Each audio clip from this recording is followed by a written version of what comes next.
just mentioned in terms of a review of this largesse or generosity of the president to alleviate the sufferings of the people over the Christmas period, Christmas New Year period, by instituting a 50% reduction in transportation costs, rail and bus services.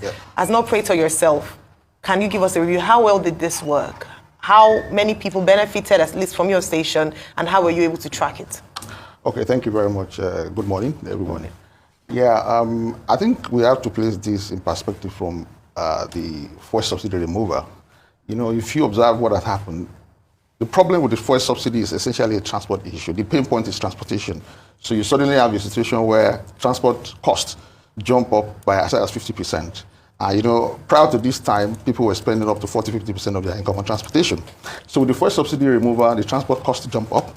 So people will then have to contend with about 70%. So I think the government deserves a lot of credit, you know, by the fact that looking at this pain point, suddenly coming around and say, okay, what can we do to solve this problem during the Yuletide season?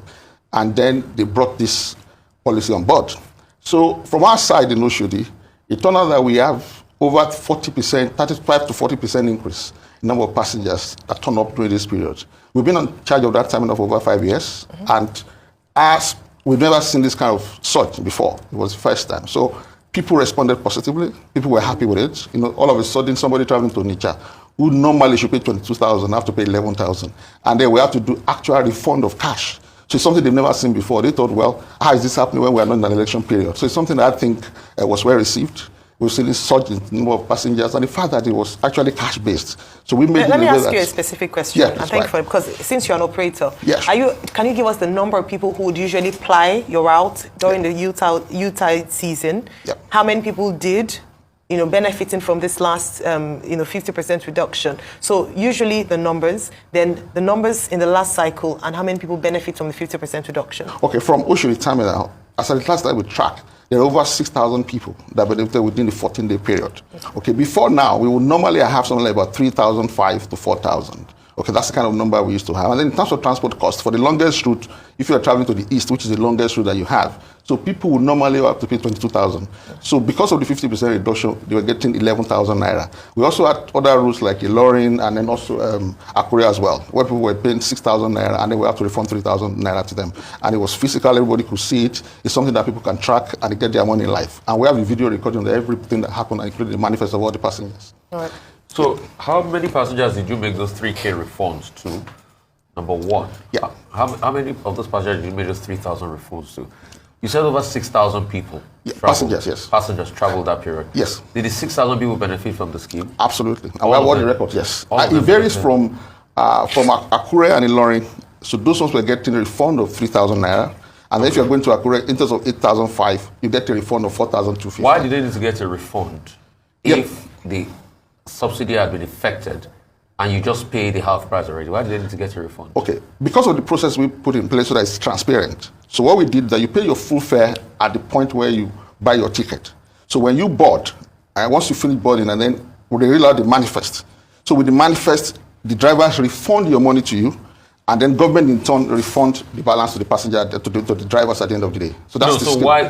I mean, if you have it, it's supposed to be the half price. Why did you just pay the half price at ticket point? Why did they need to refund your money to you? And how are you sure that most of the drivers refunded all of the money to you? No, everything is tracked. We have all the video recordings. No, I'm not talking about video. I said, why is it that the driver have to refund and repay the money to them? You can do a couple of videos. Are you telling me you have the video for the 6,000 people? We do have the videos for 6,000 videos. All of them. We have 6,000 videos. We do have everybody on video, yes. Including passengers, you see them. So every time the driver refunds for 6,000 passengers? We do have that. Let me also share with you why we adopted that public? Oh yeah, sure. Well, on what portal will you make them public? And can you? Well, if you give me, I can you print make them them all the possible. manifest? We have all the manifest. We have all of that. Okay. Okay, everything is fully documented. But you just had to, let the driver be refunding money. And this is the same government that's talking about cashless economy, and you say you're giving 3,000. So how much is the driver refunding per bus? No, it depends on the capacity of the bus. How much is the capacity of the bus? It's because of this kind of scenario. How many buses? Yeah. How many 18-seater buses left your park? I don't have the exact of the number of 18-seater. No. No, there are Sienna buses. Some are 5 passengers. So how many Sienna left? We have all of that data, okay? How many left? I cannot have the exact figure of all of that disaggregated, but I've given you the figures. So over you 6,000 videos? Yes, but we have all the data. We can supply them. Okay. We can and supply the names them. of all of these people. We have all of that. Yes, if you want to see, And it's they were not not, verifiable. because you see. So No, I can. You get my point about transparency. I get your point. So for me, Yes. where you get to start returning money to people Yes. becomes suspect. So it's as good as nothing on it, because for the love of mercy, you might even put fake passengers in the bus and get driver to return, and you just take a video. So video is not a correct representation. So why don't they pay at the service point, and that's all that matters? Again, and what transport company is this at the Oshodi terminal? Well, there's so many of the operators. Okay. So were they part of the 5 that the federal government highlighted? No, we manage the terminal. Okay. And so were they part of the 5 that the federal government highlighted? Yes, some of them are part of them, and then which ones? Which were the transport companies that were involved in your Oshodi terminal? Which one left? Okay, we have NURTW. Okay, NURTW manages Ilorin and Akure. Yeah. Then we have a number of what we call PTUNA, Public Transport Association of Nigeria. So these are also part of the operators. You see, let me speak to what you said earlier. It's to avoid things like this. That's why we insisted that people should get the refund. If you monitor this report all over the country, the story is that we never got any money. There was no, this scheme is not real. So that's why we designed it to look like INEC kind of process, where you come in, okay, you go to the counter, you pay 100%. And then at the point where you board, all the passengers see it. No, so for me, that's the problem. The fact that you have to make them, because see, if you effect a subsidy discount, yes, at the point of payment, it should be effected. So you saying you have videos of 6,000 people giving 3,000. I can come, enter a bus. This is the reason for video. Enter a bus, tell the driver to give me 3,000 back, take a video of it, and iterate those videos with about 5-10 people. I can do it. No, as I said, so it looks funny to me. No, you see, again, you are looking for the suspicion in the process. I'm telling you, this is what makes it more credible. That's my job as a journalist. Yes, exactly. That's what makes it more credible. I'm going to look for the suspicion. I'm going to look for the lies. As I said, this is what makes it more credible, because it's open and everybody can see it. Okay, all the passengers are there, everybody in the bus, and then you have the manifest of all the passengers, and then you read the numbers to them to say, look, these are 5 passengers, these are the names, and then everybody get their money back. I'm sure you'd agree that you can also identify where there may be loopholes. I'm not saying that there were loopholes. There might have been, but I'm sure you can see where there can be loopholes and opportunities for corruption. I'm just saying the opportunities. But let me come to you. When you mentioned using the INEC process, I said, I hope you did not have technical glitches. I'm not sure that was a great one. If you say that, because I mean, even in that process, people have questioned that process. But let me come to let me dial back. So when the government introduced this initiative, at what point were operators invited? What was the process and procedure said to be like, and what was the reporting template for impact assessment like?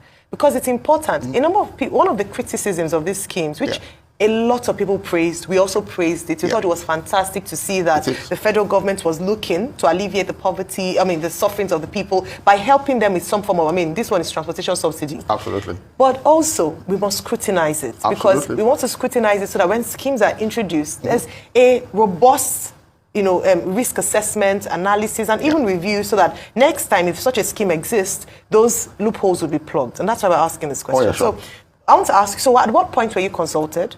What was the agreement between the federal government and operators in terms of how you would recoup? I'm sure you're not in business for charity. You're there to make profit. So somehow, I don't know if the government decided we're going to pay you back. What was the procedure and outlined? And then what is the way to check impact assessment? And this thing with FI is talking about as to how to check that the monies actually went to the people of Nigeria who needed, transportation subsidy.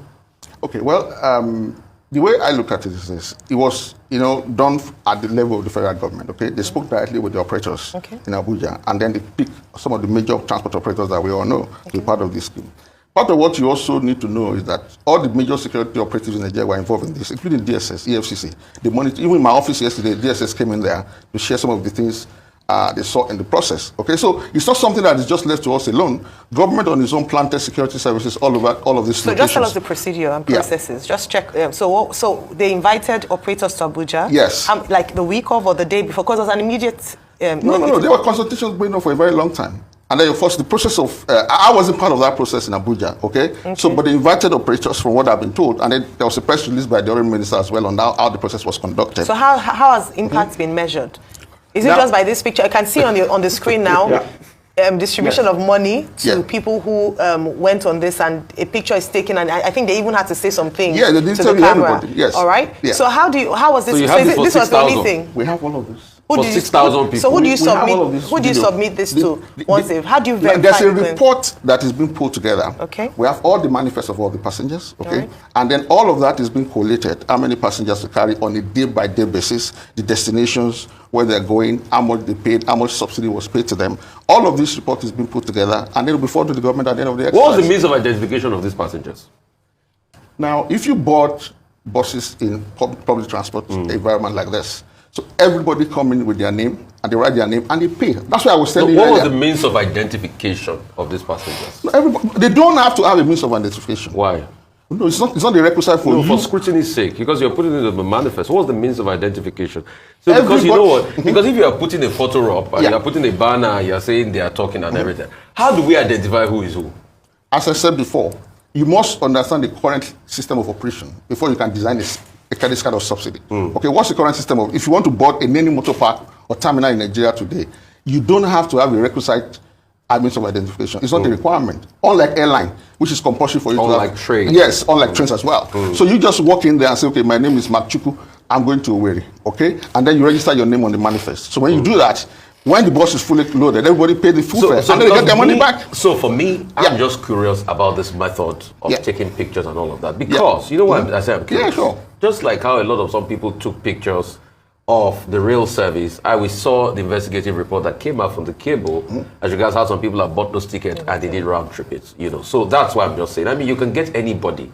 Video evidence is not enough. You can get anybody to say that they did this. Secondly, I would like to also ask. Yes.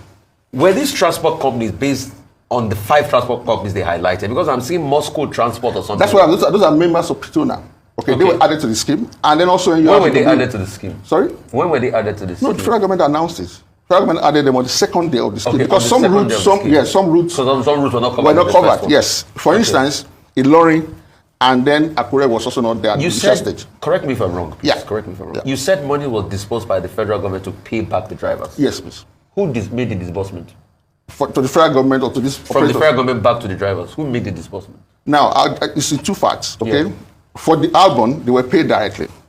Okay, federal government paid them directly, and then they are going to then submit their manifest to validate that. Okay. Now, for the one Do we you by managed, any chance know how much the federal government paid I don't them know. for your pack? I don't know. Okay, good. All right. So for the second one, Yeah, for the second one, we paid them directly.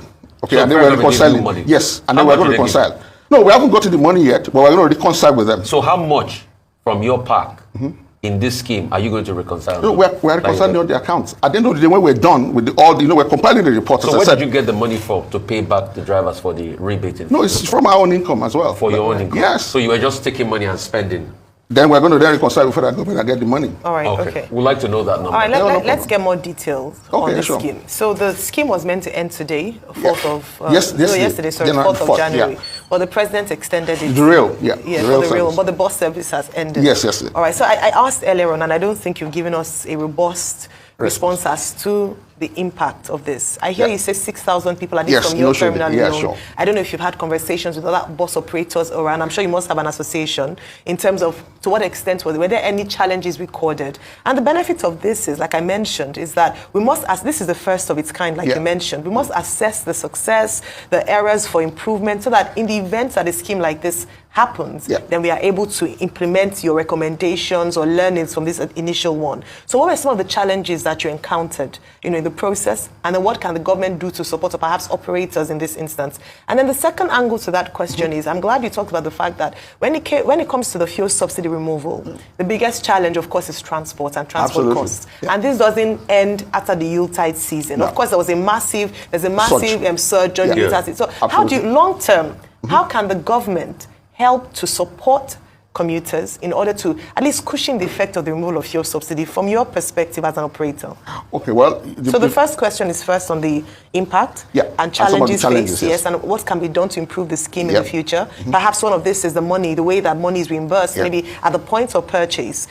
Just deduct. So if you're meant to pay 6,000 naira, just pay 3,000 naira. So there's no exchange of cash. It minimizes incidents of corruption. Sure. Then the other part are the other challenges, and then long term.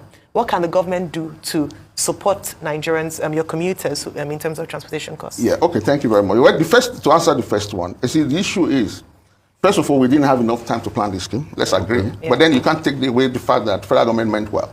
For me, it's two ends of this scheme. The first one is that for the first time we have a government who is courageous enough to say, let's take subsidy away, fuel subsidy. And then the same government is also courageous enough to say, look, let's help our people and introduce subsidy, transport subsidy, even if it's just for this 14-day period. It's something that should be commended. Yeah. However, there are a lot of issues with any human system, especially in a country like Nigeria where we don't have adequate transport infrastructure. How many bus terminals do you have in Nigeria, for instance? It's very limited. Okay, even the road network, number of operators, it's not as organized and as formalized as you wish it could be, unlike the airline industry that has been around over the years and is well formalized and well organized. So part of the challenge we face, of course, apart from lack of awareness, a lot of people are not aware of the scheme, okay? And the second point is the fact that there's too many locations, you know. For instance, we monitor 21 locations in Lagos, okay? Part of the issue also is that a lot of people are not even aware. And then when you get to some of the terminals, some of the operators are telling you, okay, we have loaded 2 buses in the morning, and that's all we can do for today. So some of these are part of the issue that we have. So communication is a major problem. We believe going forward, one of the things that should be done is to centralize this operation. So federal government also have, you know, they have 30 routes, which for me is quite huge. Nigeria is a very vast country. Yeah. So going forward, one of the things we should do is concentrate maybe on Abuja and Lagos alone. So to all the state capitals, okay? So if you start from Lagos and say, look, Nigerians, I'm taking you to all the state capitals from Lagos and then Abuja. Abuja and Lagos are 2 centers that is federal in terms of Nigeria. Then let the state government take it off from there. So in Lagos, for instance, you can use Oshodi. Oshodi can take all of these passengers, and then we can dispatch everybody. And all of the monitoring that we're talking about can be done at that point. So you don't have to monitor in 21 locations, which we're doing at the moment currently. In Abuja, the same thing. I have a central place in Abuja. Every operator brings your buses there. The money is disbursed, whether it's cashless or whatever process. You know, all of that can be done at that point. I think that's part of the recommendation we will bring on board. In terms of what government needs to do going forward, you see, again, we have argued over the years that the solution to fuel subsidy is subsidized transportation. All over the world, public transport is a social service and it's heavily subsidized. If you travel to UK, every ticket you buy, whether train or bus, you have subsidy on it. 70%. In some countries, 60%. It varies between 40 to 70% all over the world. So Nigeria is perhaps the only country where we don't have such a system. And that's why this scheme is commendable. And we cannot say that it should be done on the basis of anytime we have festivities, end of the year alone.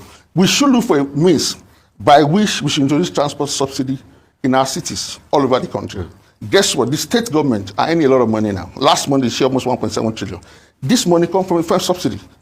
Okay? So some of this money can go back. Even 10% of that money should go back into subsidizing transportation. Today, within cities, people are spending 70% of their income on transportation. It's something that is very huge, and it affects everything. So we believe, going forward, government can do this. And of course, federal government is already addressing that through this presidential intervention on CNG. There's a plan to bring CNG buses within our cities, and we believe that when this is done, the pressmen should also have eagle eye on it, especially the pricing. It's not enough buying the buses, but the issue there is at what price? Are we going to be able to charge prices compared to people's income, or we're going to bring new buses, at the end of the day, the prices, again, we still make sure that they're spending 70% of their income on transportation. All right. Okay, so let's talk about that cost. I'd like to get more on that cost component. So at first, you said that the 3,000 people you gave rebates, if you comparate them, they're close to like 6,000 people, right? Yes. So I want to know, because when I did my maths, 3,000 times 6,000, I mean, that's going well into about 18, 20 million? No.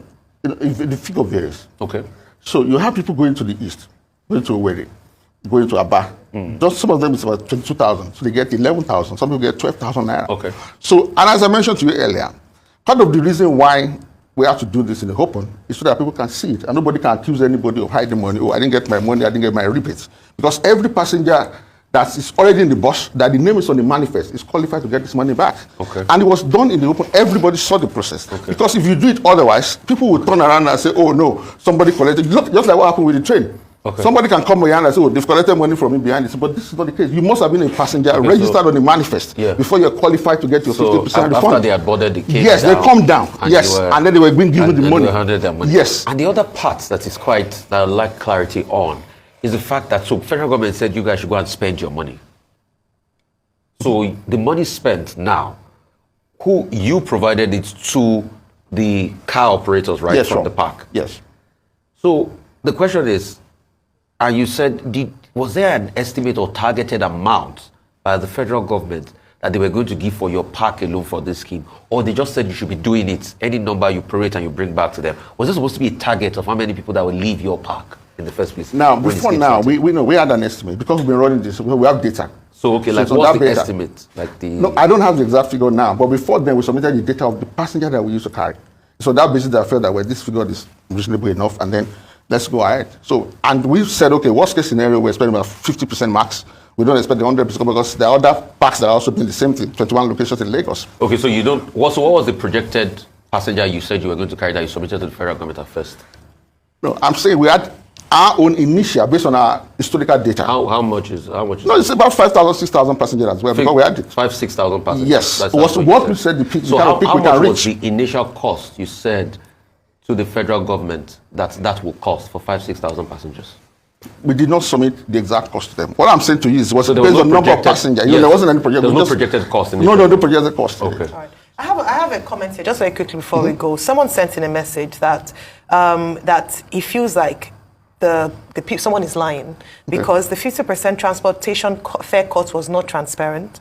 Till today, the person is yet to get their 50% refund, and he mentioned the name of the motor from Lagos to Port Harcourt on the 29th of December. He said they were asked to write down their account details, that they will get credit alert on their way. And this is the challenge we mentioned. And that's exactly what I said to you, that I was cash-based. I told you, that was why everything we did was cash-based. So in terms of identifying challenges, I'm not sure you mentioned the fact that some people haven't remitted. So it means that there's a possibility that some operators will collect money from the federal government and not make a refund to passengers.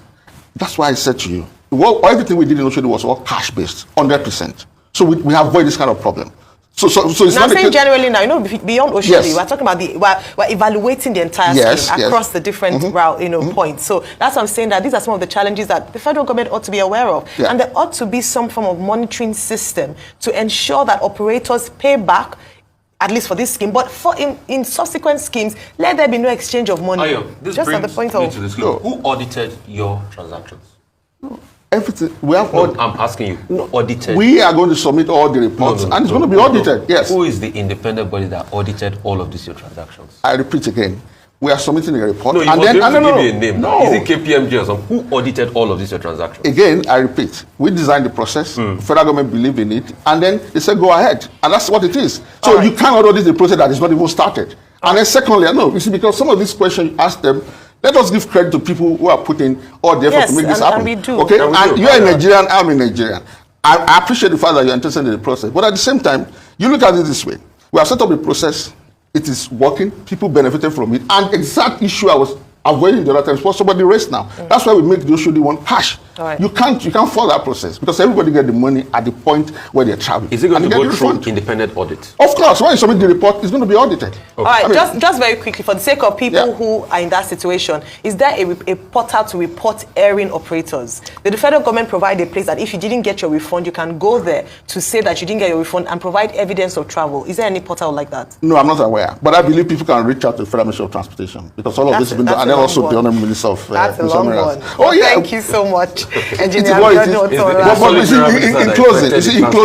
In closing, I think we should commend federal government for this initiative. Exactly. And then secondly, don't forget, it was something that was planned like a pilot. Yes. So, and in every pilot system, you are definitely bound to have a lot of issues, especially when you are dealing with money and human being. Okay, and there was not enough room for planning. Exactly. Yeah. So let's accept that. And what most important is the fact that you cannot take the fact away from the fact that over 170,000 people actually use this process during this period, according to the data we have. Yeah. And you have over 170,000. We have over 167,000. No, as at 10 days. As at 10 days. Released. As at 10 days. Yeah. The story I'm talking about.